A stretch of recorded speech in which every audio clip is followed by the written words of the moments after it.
In this video, I'm going to show you how you would build the one variable statistics and then also how you would check your standard deviation table. So first thing you want to do is you want to put your data in. So press the data button and then type in your data, pressing enter or using the down arrow to get to the next entry. So I've already put my data in L1. From here, if you wanted to check the one variable statistics, just press the second button and then the data button and choose enter on one of our stats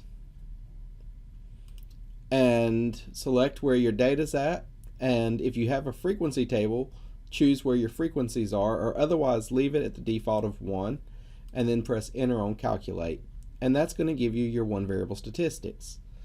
So it's going to give you your mean, your sample size or population size, your sample standard deviation, population standard deviation, and a variety of other statistics that we'll talk about in class.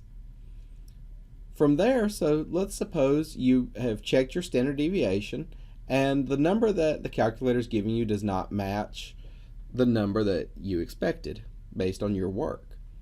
Then there's likely a mistake in your table, and we want to find that mistake pretty easily.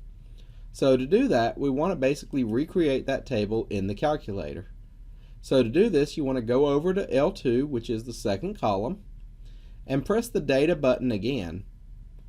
Scroll over to formula, and then choose enter on the very first option, add edit formula. So we want L2 to be the same as the second column on your table, which is our data value minus our means.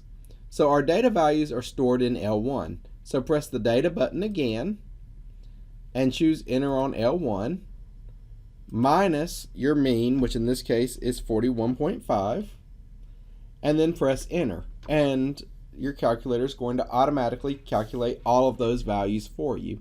So you can then scroll through and double check and make sure they match the numbers on your table. And now we want to do the same thing for column 3 to recreate the third column on our table.